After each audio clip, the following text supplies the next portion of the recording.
हाँ तो हेलो प्यारे साथियों, स्वागत है आपको अपना यूट्यूब चैनल एचएस मैथमेटिक्स में। सबसे पहले आप सबों को जगरना की ढेर सारी शुभकामनाएं। माता रानी आप तमाम छात्र छात्रों का मनोकामना को पूर्ण करे।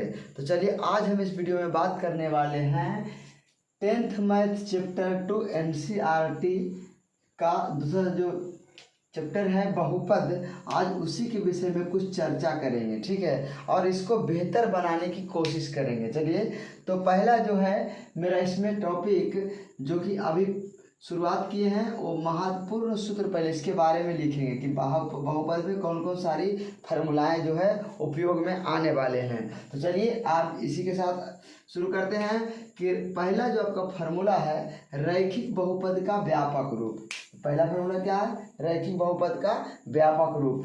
तो रैखिक बहुपद का व्यापक रूप जो होता है ए एक्स प्लस बी। यहाँ पर ए जो आपका है एक्स का गुणांक, ए जो आपका है गुणांक है, एक्स का गुणांक, और बी आपका अचर है।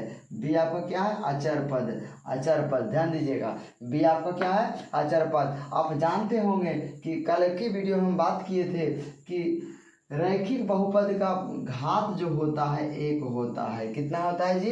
तो एक होता है। दूसरा सूत्र आता है आपके बीच कि द्विघात बहुपद का व्यापक रूप क्या होता है? द्विघात बहुपद का व्यापक रूप क्या होता है? तो द्विघात बहुपद का व्यापक रूप यहाँ पर हो जाएगा a x square plus b x और प्लस सी। और हम सभी जानते हैं कि द्विघात बहुपद का जो घात होता है, कल ही बताया गया था कि जो सबसे बड़ी घात होती है वही दिखाता है घात।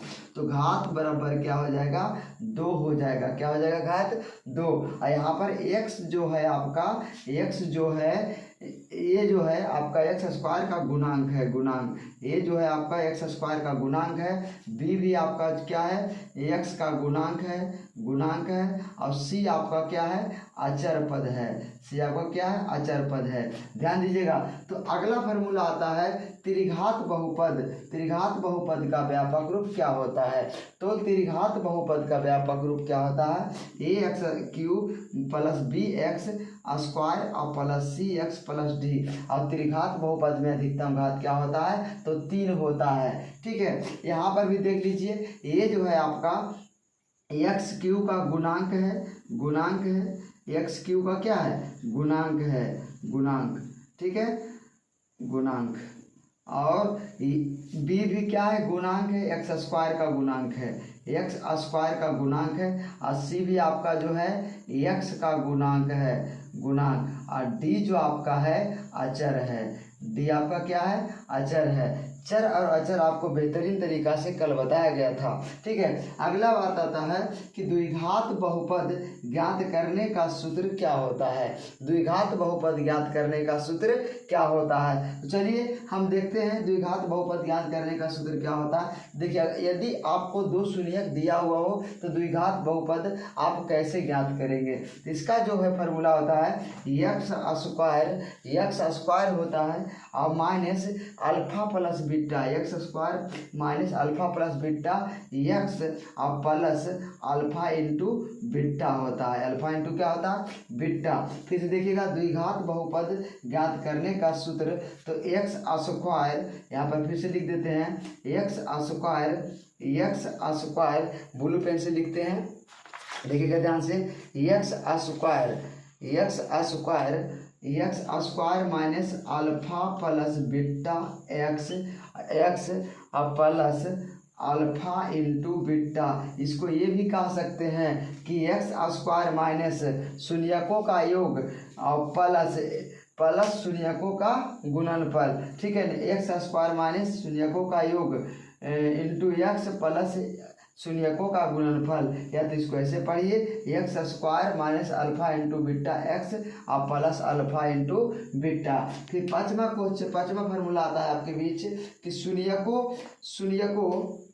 शून्यकों का योग अल्फा प्लस बीटा बराबर क्या होता है? शून्यकों का योग बराबर क्या होता है? यदि हमारे पास द्विघात बहुपद दिया हो तो देखिए शून्यकों का योग निकालने का एक ही फार्मूला होता है माइनस बी बटे ए होता है। अगर डायरेक्टली हम निकालना चाहेंगे तो माइनस बी बटे ए होता है। दूसरा अगला फार्मूला आता है आपके छठा नंबर कि शून्यकों का गुणनफल क्या होता है अल्फा इंटू बीटा।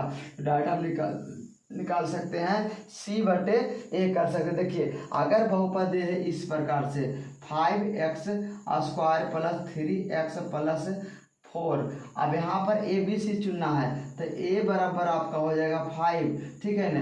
अब b बराबर आपका हो जाएगा 3 और c बराबर आपका हो जाएगा क्या 4, क्योंकि व्यापक रूप आप देख सकते हैं कि द्विघात बहुपद का व्यापक रूप क्या होता है ax² प्लस bx और प्लस c। आप इसी रूप में आप इसको देखिए और जहाँ आपका a था वहाँ पर 5 लिखा हुआ था बराबर क्या हो गया 5, जहाँ आपका b था वहाँ पर 3 लिखा b बराबर 3 हो गया, जहाँ आपका c था वहाँ पर 4 लिखा हुआ सी बराबर क्या हो गया 4 हो गया, ठीक है।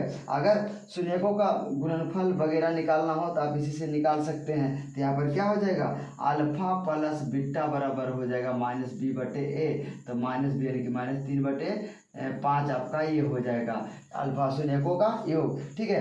अगला फार्मूला आता है 7वां नंबर कि अल्फा प्लस बीटा अगर 3 शून्य दिया हो तो alpha plus beta plus gamma बराबर क्या होगा माइनस बी बटे सी हो जाएगा। माइनस बी बटे क्या हो जाएगा सी, फिर alpha into beta plus beta into gamma plus gamma into alpha बराबर क्या हो जाएगा सी बटे ए हो जाएगा। फिर अगली बात आती है alpha into beta into gamma बराबर क्या होता है माइनस डी बटे ए होता है, माइनस डी बटे ए होता है। जल्दी से इस फार्मूला को तमाम फार्मूला को नोट कीजिए क्योंकि आगे जितने भी प्रश्न बनेंगे उसमें सारा फार्मूला है प्रयुक्त होंगे जल्दी। तो चलिए आपके बीच हम पहला क्वेश्चन लेके आए हैं जो इस प्रकार से है, रुक जाइए, कि द्विघात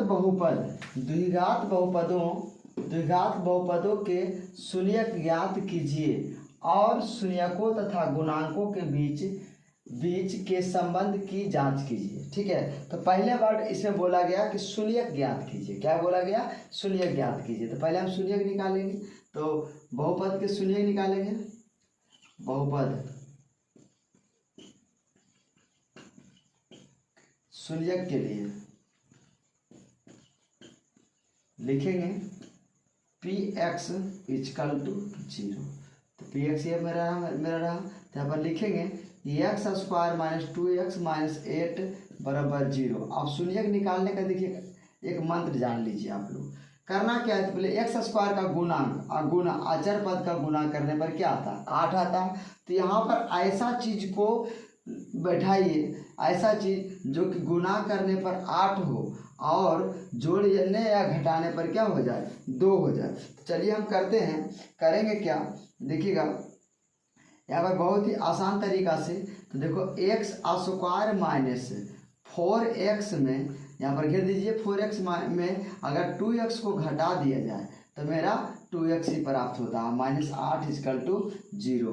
ध्यान दीजिएगा, तो यहाँ हो क्या जाएगा x² प्लस माइनस, तो माइनस 4x और माइनस माइनस क्या हो जाएगा प्लस 2x, ठीक है। क्योंकि देख लीजिए +2 और -4 तो -2 ही बचेगा, ठीक है। अब -8 बराबर क्या हो गया 0, ठीक है। अगली बात आता है कि अगला क्या करेंगे, अब देखिए इस दोनों में से क्या कुछ आपको कॉमन दिख रहा है। आप देख सकते हैं कि ये दोनों के बीच में से आपको क्या कुछ कॉमन दिख रहा है, ठीक है। तो आपको इस दोनों में से क्या कॉमन दिख रहा है, तो x कॉमन दिख रहा है, तो x को कॉमन लेंगे तो x यहाँ बचेगा माइनस क्या बचेगा 4 बचेगा। अब इस दोनों में देखिए ये दोनों में कि क्या कॉमन बच रहा है, तो यहाँ पर कॉमन मेरा बच रहा है 2, तो x माइनस क्या हो जाएगा 4 बराबर क्या हो जाएगा 0 हो जाएगा, ठीक है। तो आगे देखते हैं क्या करेंगे कि इस दोनों को एक साथ और इस दोनों को एक साथ लिख लेते हैं। तो x + 2 इंटू x माइनस 4 बराबर क्या हो जाएगा 0। अब क्या कर सकते हैं कि देखिए अगर ये गुना में जाके डिवाइड में होगा तो 0 ही बचेगा, x माइनस 4 के बराबर में क्या बचेगा 0। अगर इसको उठा ले, अब इसको अगर उठा के ले जाते हैं तो इसके बराबर में आ जाएगा क्या 0 आ जाएगा, ठीक है।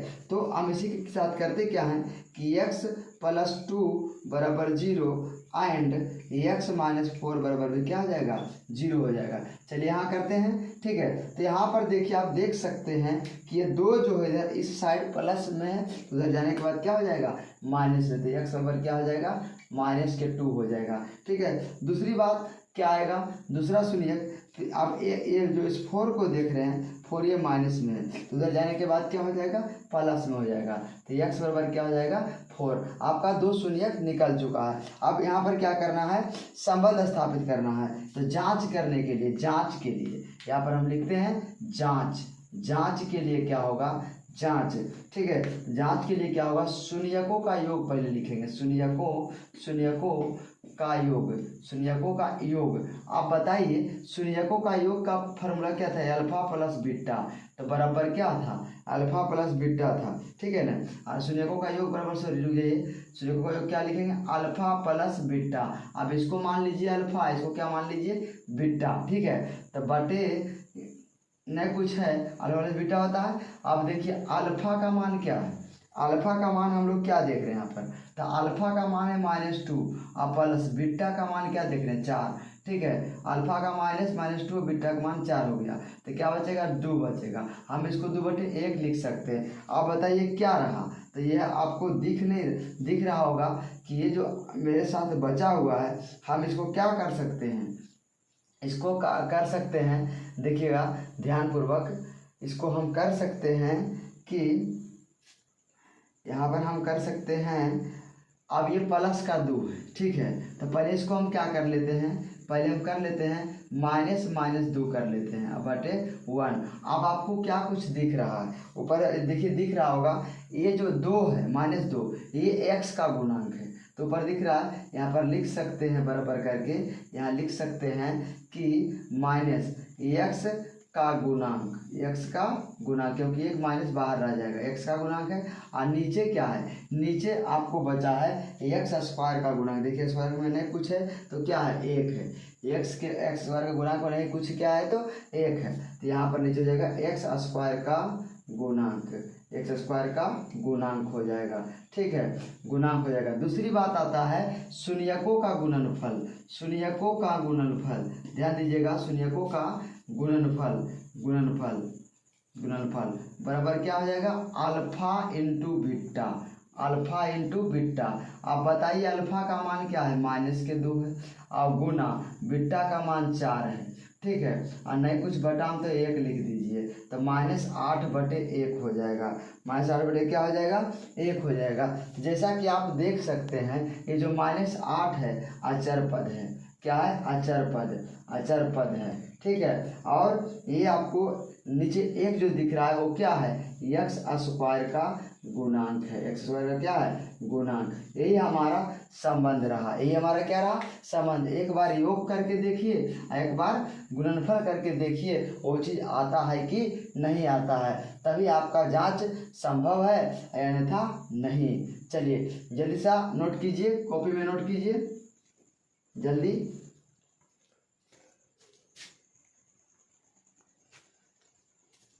चलिए अगला क्वेश्चन है आपके बीच, मुझे प्यार से तुझ मेरी तरफ ना देखो प्यार हो जाएगा। चलिए देखिएगा ध्यान से इधर, तो करना क्या है, पहले देखिए एक द्विघात बहुपद ज्ञात कीजिए। कहा क्या रहा है, एक द्विघात बहुपद ज्ञात कीजिए जिसके शून्यकों के योग तथा गुणनफल क्रमशः दी गई संख्याएं हैं। चलिए देखिएगा ध्यान से, तो शून्यकों का योग तथा गुणनफल क्या है दिया हुआ है, तो यहाँ पर हल है, हल करते हैं। शून्यकों का योग क्या है, शून्यकों का योग अल्फा प्लस बीटा होता है, अल्फा प्लस बीटा बराबर क्या दे रखा है तो 1/4 दे रखा है जी, समझ में आ गया। दूसरी बात शून्यकों का गुणनफल, शून्यकों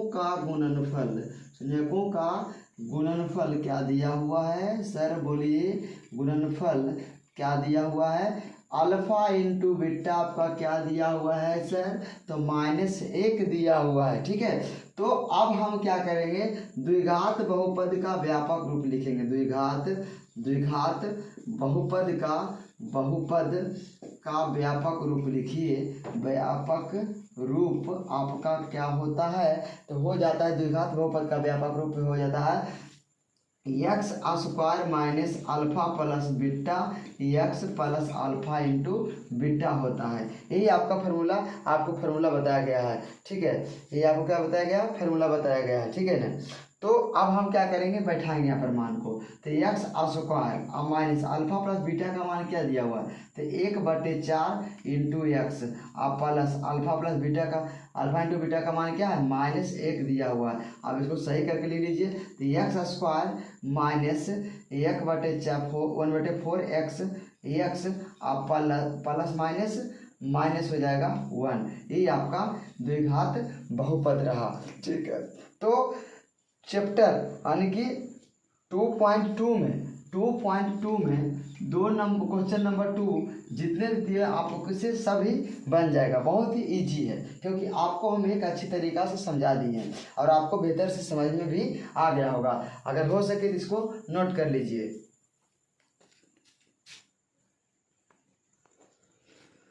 हाँ, तो हमें उम्मीद है कि ये वीडियो आप लोगों को अच्छा लगा होगा। तो इसी के साथ जय हिंद, राधे राधे, हंसते रहिए, मुस्कुराते रहिए और दुर्गा पूजा मनाते रहिए। जय हिंद।